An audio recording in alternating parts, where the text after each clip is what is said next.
నమస్తే, welcome to 69 TV news. నేను మానస. ముందుగా బులెటిన్లో హెడ్లైన్స్ చూద్దాం.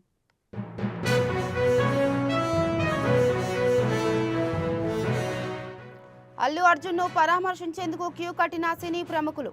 అరెస్టు చేసిన ఏ ప్రభుత్వమైనా నాశనం కాక తప్పదన్న రచయిత చిన్ని కృష్ణ.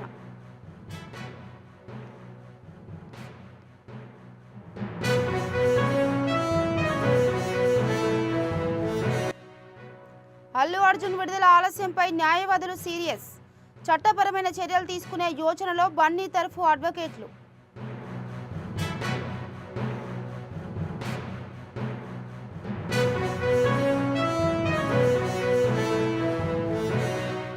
బీజేపీ కురువృత్తుడు ఎల్కే అద్వానీకి అస్వస్థత. అపోలో ఆసుపత్రికి తరలించిన కుటుంబ సభ్యులు.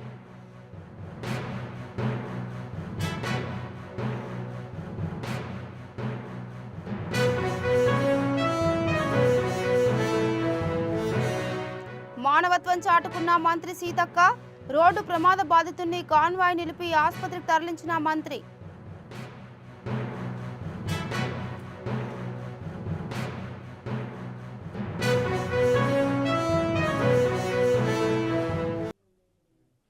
ఇక డీటెయిల్స్కి వెళ్తే జైలు నుంచి ఇంటికి చేరుకున్న అల్లు అర్జున్ను పరామర్శించేందుకు సినీ ప్రముఖులు క్యూ కట్టారు.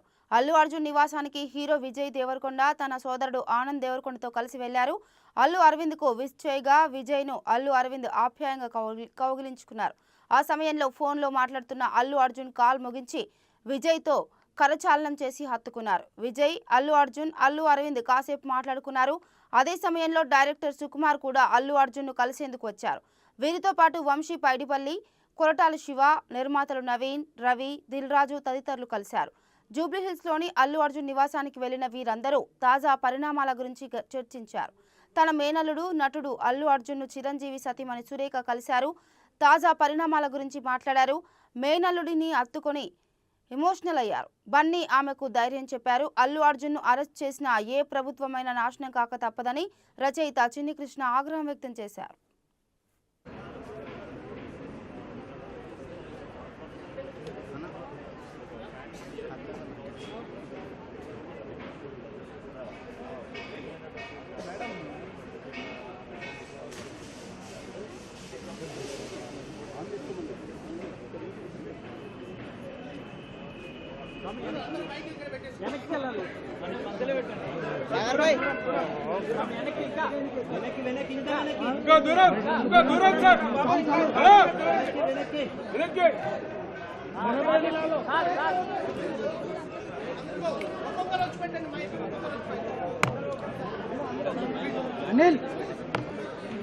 अनिल सागर भाई माइक सागर भाई लास्ट वेट अन्ना ఇది కేబుల్ లేపి आगे आगे రైట్ మైక్ పెట్టు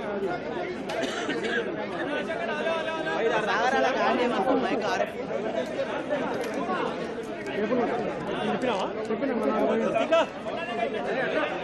అన్నా అన్నా అన్నా హలో అన్నా బయర్ గాల్ బయర్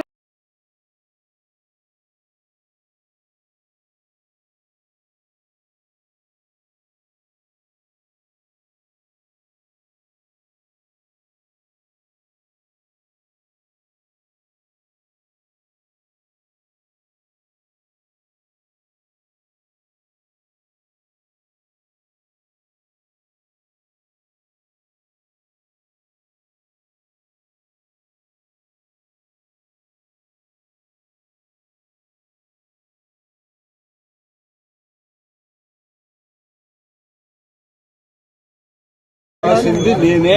అర్జున్ గారి మొట్టమొదటి సినిమా రాసింది నేనే. ఆయన తండ్రి అల్లు అరవింద్ గారు కావచ్చు. అల్లు అర్జున్ గారు అంటే నాకు ప్రాణం. నిన్న 12 గంటల దగ్గర నుంచి ఇంతవరకు అన్నం కూడా తినలేదు. చర్ల జైలు నుంచి ఇప్పుడు మళ్ళీ వస్తున్నాను. మళ్ళీ చెప్తున్నాను, అల్లు అర్జున్ గారంటే నాకు ప్రాణం, పంచ ప్రాణాలు. గంగోత్రి అనే గంగా నదిలో స్నానం చేసి హీరో చేసిన వ్యక్తికి మరకలు అంటించడానికి ప్రయత్నం చేసినటువంటి ఏ వ్యక్తి అయినా, ఏ నాయకుడైనా, ఏ ప్రభుత్వం అయినా సర్వనాశనం అయిపోద్ది. గుర్తుపెట్టుకుంటే అతను అల్లు అర్జున్ అనే ఒక అద్భుతమైనటువంటి ఈ దేశానికి, ఈ ప్రపంచానికి ఒక కొత్త నిర్వచనం చెప్పినటువంటి నా హీరో నింద వేయటము, అరెస్ట్ చేయటము అనేది అమానుషం, నీచం, నికృష్టం. ఎందుకంటే అల్లు అర్జున్ గారు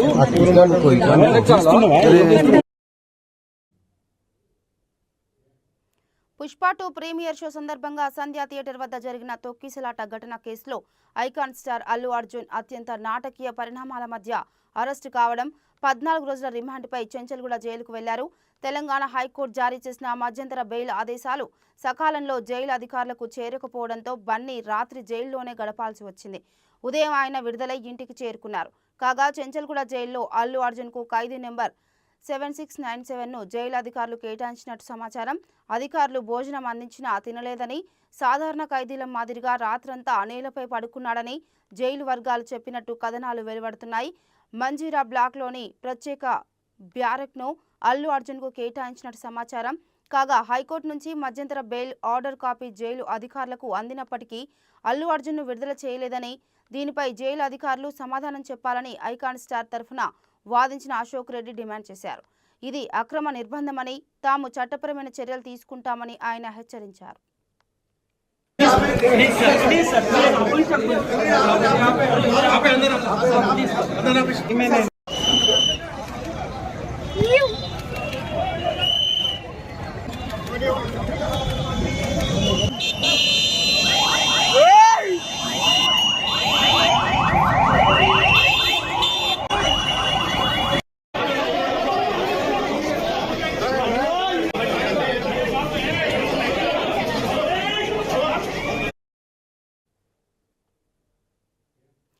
భారత మాజీ ఉప ప్రధాని బీజేపీ కురువృద్ధుడు ఎల్కే అద్వానీ అస్వస్థతకు గురయ్యారు.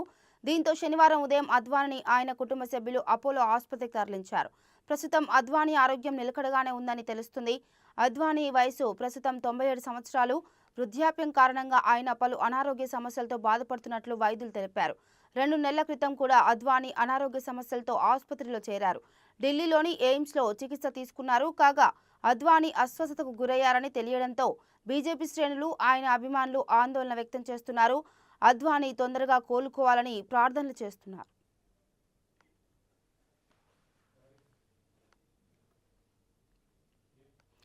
రానున్న 10 సంవత్సరాల్లో తెలంగాణను $1 ట్రిలియన్ ఆర్థిక వ్యవస్థగా అభివృద్ధి చేయడమే తమ ప్రభుత్వ లక్ష్యమని ఐటీ పరిశ్రమల మంత్రి దుద్దిల శ్రీధర్ బాబు పునరుద్ఘాటించారు. కృత్రిమ మేధ, సెమీ కండక్టర్స్, క్వాంటమ్ కంప్యూటరింగ్లో చోదక శక్తులుగా ఈ అసాధారణ ఆర్థిక అభివృద్ధికి దోహదం చేస్తాయని ఆయన వెల్లడించారు.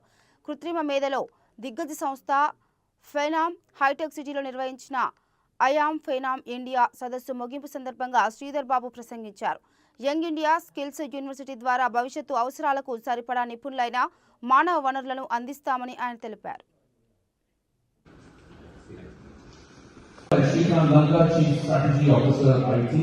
And we have Srinivas with us on stage.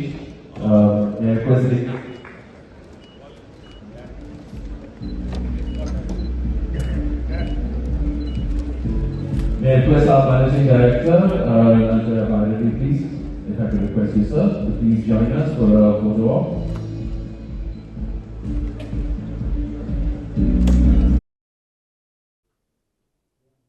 Srikakulam జిల్లా పాతపట్నం నియోజకవర్గం మెలియాపుట్టిలో నకిలీ కరెన్సీ నోట్ల ముఠాను పోలీసులు అరెస్ట్ చేశారు. టెక్కలి డీఎస్పీ డిఎస్ఆర్ విఎస్ఎన్ మూర్తి నిందితుల వివరాలు వెల్లడించారు. మెలియాపుట్టి మండలానికి చెందిన తమ్మిరెడ్డి రవి అనే వ్యక్తి మెలియాపుట్టి, పలాస, వజ్రప్ కొత్తూరు మండలాలకు చెందిన 5 వ్యక్తులతో కలిసి దొంగ నోట్లను ముద్రించారని తెలిపారు. 6గురిని అరెస్ట్ చేసి వారి వద్ద నుండి 57,25,000 నకిలీ నోట్లు స్వాధీనం చేసుకున్నామని తెలిపారు.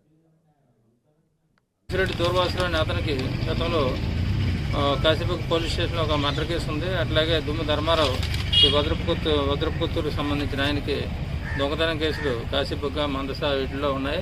అలాగే వీళ్ళకి గత చరిత్ర కూడా ఉంది. ఏమంటే గతంలో బ్లాక్ కరెన్సీ అని చెప్పేసి దొంగ నోట్లు చూపించడం, అది మీకు ఇట్లా కెమికల్లో పెడితే వస్తుందని చెప్పేసి చేయటం, అట్లాగే మహత్తు గల నాణ్యాలు దానికి ఏదో ఇది ఉంటుంది, డబ్బు ఉంటే మీకు ఏదో వస్తుందా, కాయిన్స్ ఉంటుంది, అట్లాంటి వాటిలో కూడా వీళ్ళు అక్కడక్కడ రాజమండ్రి కాకినాడ అటుపక్క చేసినట్లు వీళ్ళు చెబుతున్నారు. అది వెరిఫై చేసి ఫర్దర్ చేస్తాం.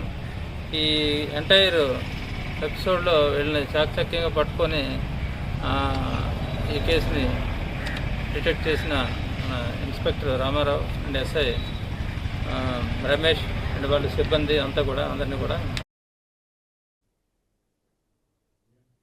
రంగారెడ్డి జిల్లా అబ్దుల్లాపూర్ మెట్ మండలం జాఫర్గూడ గ్రామ చెరువు బఫర్ జోన్లో ఓ ప్రైవేటు మెడికల్ కాలేజ్ అక్రమ నిర్మాణం చేపట్టింది. నిర్మాణాన్ని కూల్చేందుకు అక్కడికి వెళ్లిన ఇరిగేషన్, రెవెన్యూ అధికారులపై ప్రైవేట్ కాలేజ్ సిబ్బంది, బౌన్సర్లు అత్యుత్సాహం ప్రదర్శించారు. ఇరిగేషన్, రెవెన్యూ సిబ్బందిపై కాలేజ్ వద్ద ఉన్న బౌన్సర్స్ దాడికి దిగారు. తమపై కాలేజ్ బౌన్సర్లు సిబ్బంది దాడి చేసినట్లు పిఎస్లో ఇరిగేషన్ ఏఈ ఫిర్యాదు చేశారు.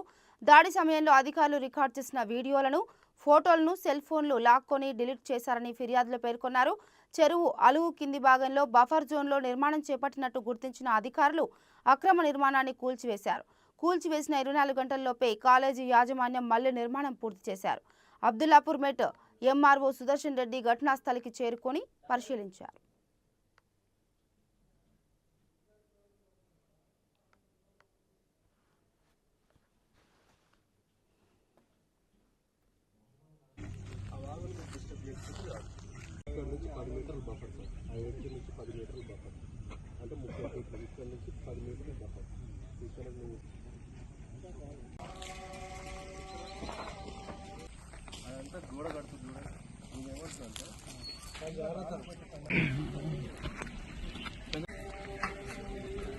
అధికారులు అలుగు పారుతున్న వాగుకు పక్కన బఫర్ జోన్లో నోవా కాలేజ్ సంబంధించిన యాజమాన్యం బఫర్ జోన్లో కాంక్రీట్ నిర్మాణం చేపడుతున్నారని ఇరిగేషన్ అధికారులు ఫిర్యాదు చేయడం జరిగింది. దానితో నేను రెవెన్యూ ఇన్స్పెక్టరు, ఇరిగేషన్ అయ్యి అందరు సందర్శించి కాంక్రీట్ నిర్మాణాన్ని అడ్డుకునే సందర్భంలో యాజమాన్యము రెవెన్యూ అధికారులను మరి ఇరిగేషన్ అధికారులను వాళ్ళ దగ్గర ఉన్న ఫోన్లు అవన్నీ గుంజుకొని నిన్న మొత్తం వాళ్ళ పనులను మొత్తం అడ్డుకున్నారు. అది నిన్న జరిగిన విషయం. అది నిన్న వాళ్ళు నాకు ఫిర్యాదు చేయడంతో ఈరోజు నేను మళ్ళీ తనిఖీకి వచ్చాను. ఇక్కడ చూస్తే కింద బఫర్ జోన్లో 10 మీటర్ల బఫర్ జోన్లో చిన్న కాంక్రీట్ నిర్మాణం చేసి జాలి నిర్మించారు. కాంక్రీట్ నిర్మాణం వద్దన్నందుకు వాళ్ళు భౌతిక దాడులకు నిన్న దిగినారు. ఈరోజు వెరిఫై దీని మీద కూడా పోలీస్ కంప్లైంట్ చేస్తాము. ఈ 138 మీటర్ల చెరువు అలుగు మొత్తం ఎంత ఉందో అంత తనిఖీ చేసేసి ఎంత బఫర్ ఉంది అంత ఫిక్స్ చేసి. షేక్పేట్ సాంఘిక సంక్షేమ గురుకుల పాఠశాలను మంత్రి పొన్నం ప్రభాకర్ పరిశీలించారు. సంక్షేమ పాఠశాలలో library, computer lab, digital class room, COE ద్వారా విద్యార్థులకు అందే ప్రత్యేక కోర్సులు తదితర వాటిని పరిశీలించారు. ఈ కార్యక్రమంలో జిల్లా కలెక్టర్ అనుదీప్ దురశెట్టి, ఇతర అధికారులు పాల్గొన్నారు. గురుకుల పాఠశాలలో కామన్ డైట్ మెనూను మంత్రి పొన్నం ప్రభాకర్ కాసేపట్లో ప్రారంభించనున్నారు. ఎన్సీసీ స్టూడెంట్స్ ఉన్నారు, అలాగే అడిషనల్ కలెక్టర్ గారు రిక్వెస్ట్ చేస్తూ ఉన్నాం. పొన్నం ప్రభాకర్ గారికి హృదయపూర్వక ధన్యవాదాలు. జిల్లా కలెక్టర్ శ్రీ అనుదీప్ దురశెట్టి గారు, మన అడిషనల్ కలెక్టర్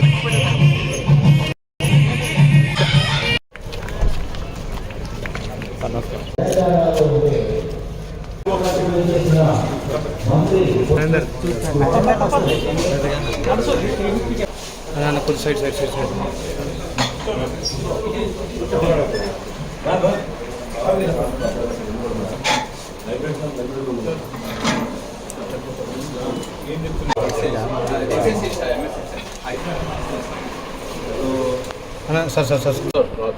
రాష్ట్రంలో 270 సార్. దాంట్లో మన ప్రీమియర్ సార్, మన షేక్పేట్ 7 ఉంటాయి సార్ ప్రీమియర్స్.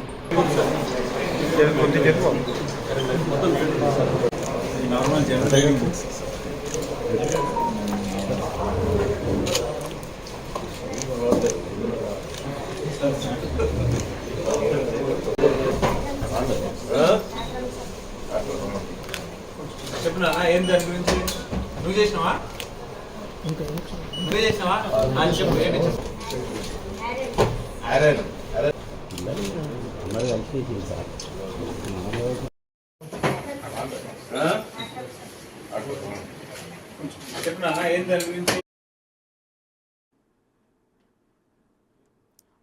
విద్యే లక్ష్యంగా బాసర ట్రిపుల్-ఐటీని తీర్చిదిద్దుతామని మంత్రి సీతక్క అన్నారు. ఆర్టీకేటీ బాసరను మంత్రి సందర్శించారు. ఉత్తమ విద్యే లక్ష్యంగా ట్రిపుల్-ఐటీ తీర్చిదిద్దేందుకు రాష్ట్ర ప్రభుత్వం పటిష్ట చర్యలు తీసుకుంటుందని తెలిపారు. విద్యార్థులకు నాణ్యమైన విద్యా బోధనతో పాటు మెరుగైన వసతులు కల్పించేలా చర్యలు తీసుకుంటామని అన్నారు. వివిధ అభివృద్ధి పనులకు తక్షణం ₹1 కోటి మంజూరు చేస్తున్నట్టు మంత్రి తెలిపారు. వాస్తవానికి మీ ఆలోచనలో కూడా ఒక అంకురార్పణ అనేది ప్రారంభం అనేది ఉంటుంది. మీరు కొత్తగా థింక్ చేయగలుగుతారు, అవన్నీ కూడా బయటికి రాగలుగుతాయి. సో అట్లా మనం ఈరోజు పీస్ఫుల్ డిస్కషన్ పెట్టుకొని అవి పాయింట్స్ వారీగా మేము తీసుకొని దాంట్లో ఇమీడియట్లీ పరిష్కారం అయ్యేది ఏమున్నాయి, ఇంకా కొంచెం టైం తోటి అయ్యేది ఏముంది, అట్లా మనం ప్లాన్ చేసుకుందామని తెలియజేస్తూ మీ అందరికీ హై ప్రొఫైల్ పిల్లలు కూడా హాస్టల్స్లలో ఉంటారు, డిఫరెంట్గా ఉంటారు.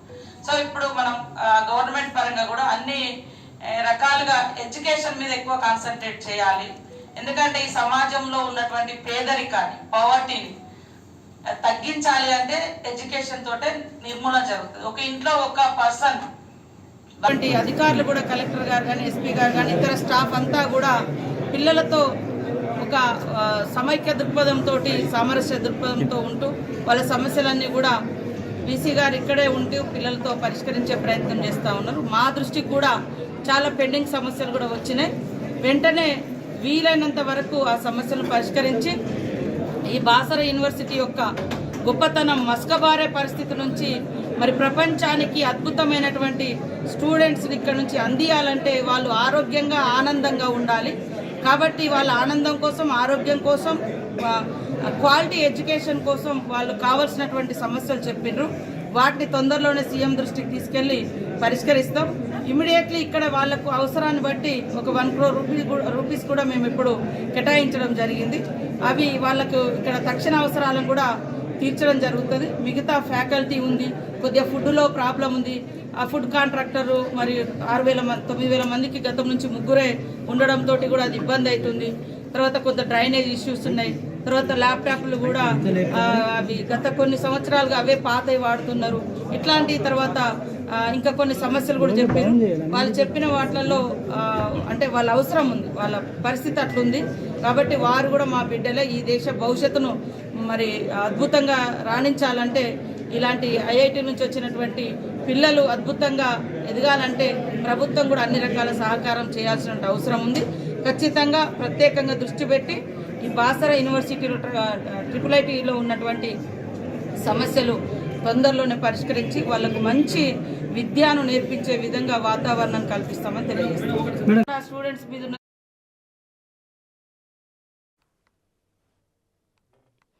అమలు కాని హామీలు ఇచ్చి కూటమి నేతలు అధికారంలోకి వచ్చారని మాజీ మంత్రి రజనీ అన్నారు. మాజీ ఎమ్మెల్యేలు రజనీ, కాసు, బొల్లా, పిన్నెల్లితో కలిసి మీడియా సమావేశం ఏర్పాటు చేశారు. కూటమి ప్రభుత్వంలో ధాన్యానికి గిట్టుబాటు ధర దక్కడం లేదన్నారు. అధికారులందరూ ఆఫీసులకే పరిమితమయ్యారని విమర్శలు గుప్పించారు.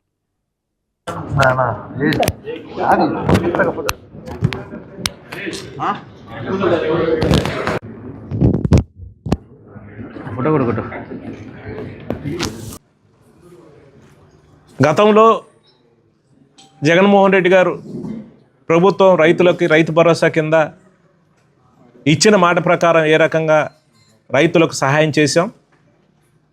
కానీ ఈరోజు చూస్తూ ఉంటే రైతులను దగాగా మోసం చేసి ఈ కూటమి ప్రభుత్వం ఏదైతే రైతులకు 20,000 రూపాయలు సహాయం చేస్తామని ఏదైతే చెప్పారో, కానీ 6 నెలలు అవుతా ఉంది, దాని ఊసే లేదు.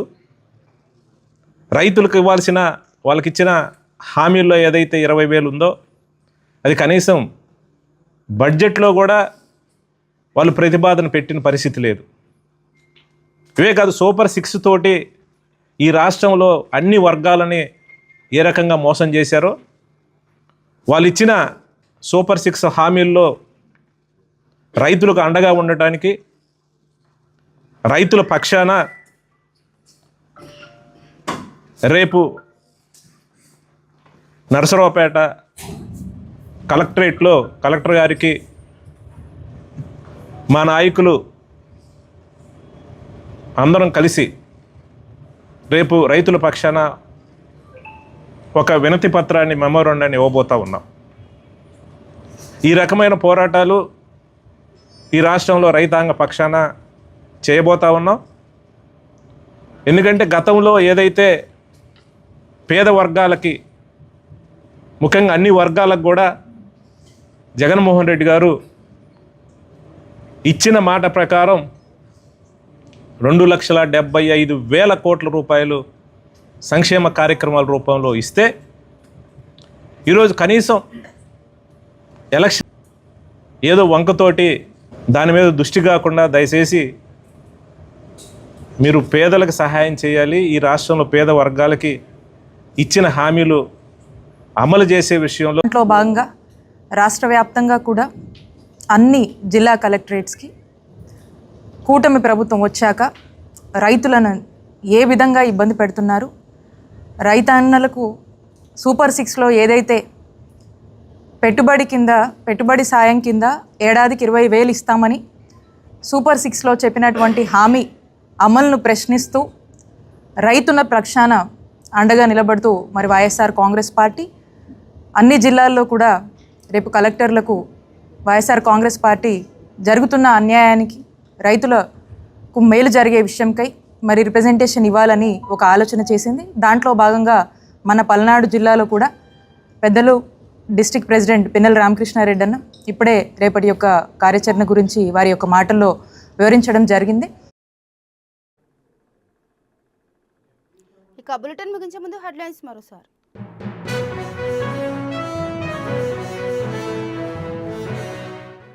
అల్లు అర్జున్ను పరామర్శించేందుకు క్యూ కట్టిన సినీ ప్రముఖులు. అరెస్టు చేసిన ఏ ప్రభుత్వమైనా నాశనం కాక తప్పదన్న రచయిత చిన్ని కృష్ణ.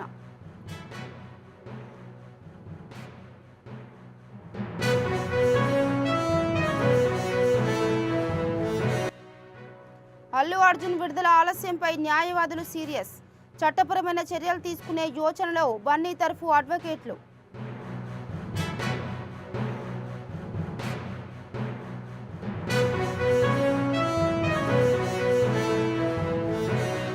బీజేపీ కురువృద్ధుడు ఎల్కే అద్వానీకి అస్వస్థత. అపోలో ఆసుపత్రికి తరలించిన కుటుంబ సభ్యులు.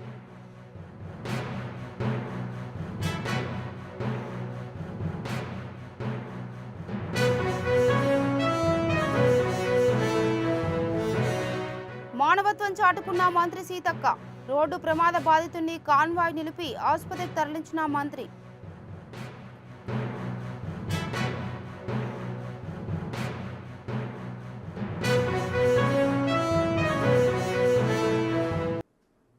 ఇవి బులెటిన్ అప్డేట్స్. నమస్తే.